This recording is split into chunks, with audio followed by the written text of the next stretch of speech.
Vous êtes-vous déjà demandé à quel âge vous pourrez enfin profiter de votre retraite? Avec toutes les réformes, les exceptions et les règles, ça peut vite devenir un casse-tête. Pas de panique, dans cette vidéo, on vous explique tout sur l'âge de départ à la retraite en France, les exceptions pour partir plus tôt, et surtout, comment optimiser votre situation. Restez jusqu'à la fin, on partage des conseils pratiques qui pourraient bien vous surprendre. Pensez à vous abonner à la chaîne pour ne rien manquer sur le travail et la retraite, et laissez un petit like si cette vidéo vous aide. En 2025, l'âge légal de départ à la retraite est fixé à 62 ans pour la plupart des Français. Mais ce n'est pas tout à fait vrai pour tout le monde. Voici comment ça fonctionne. Si vous êtes né avant 1955, bonne nouvelle, vous pouviez partir à 60 ans. Entre 1955 et 1960, l'âge légal a progressivement augmenté.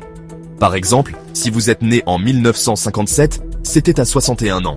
Si vous êtes né en 1958 ou après, c'est 62 ans. Et pour les générations nées après 1960, c'est simple, c'est 62 ans pour tout le monde, sauf exception.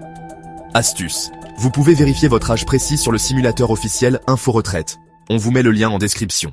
Partir à l'âge légal, c'est une chose. Mais pour toucher une retraite à taux plein, il faut valider un certain nombre de trimestres. Voici les chiffres. Né avant 1950, 160 trimestres, soit 40 ans de cotisation. Entre 1950 et 1958, ça augmente progressivement à 166 trimestres, soit 41 ans et demi. Et pour les nés après 1958, ça grimpe encore, jusqu'à 172 trimestres, soit 43 ans pour les plus jeunes. Imaginez Sophie, née en 1970. Elle a accumulé 165 trimestres à 62 ans. Problème, il lui manque 2 trimestres pour le taux plein. Elle doit travailler 6 mois de plus.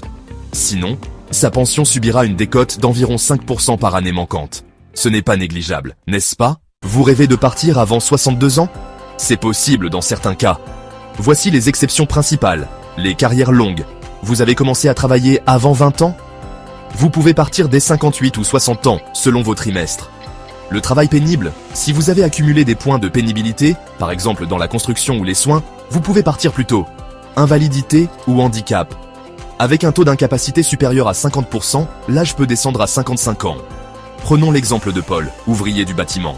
Avec 35 ans de métier dans des conditions difficiles, il peut partir à 60 ans grâce à ses points de pénibilité. Voici nos meilleurs conseils pour préparer votre retraite.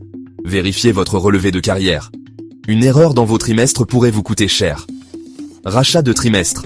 Si vous avez fait des études longues, c'est une option à envisager. Retraite progressive. Continuez à travailler à temps partiel tout en touchant une partie de votre pension. Planifiez vos finances. N'oubliez pas que votre pension est imposable. Anticipez les impacts. Décider de son âge de départ à la retraite, c'est un choix important. Entre l'âge légal, les trimestres requis et les exceptions, il y a beaucoup de paramètres à prendre en compte. Alors prenez le temps de bien vous informer, utilisez les simulateurs et demandez conseil si besoin.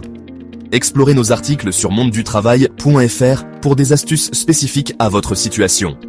Une retraite bien préparée, c'est la clé pour en profiter pleinement. Si cette vidéo vous a aidé, likez, abonnez-vous et partagez avec vos proches. Et dites-nous en commentaire, à quel âge prévoyez-vous partir à la retraite? On se retrouve dans une prochaine vidéo pour encore plus de conseils sur le monde du travail. À bientôt.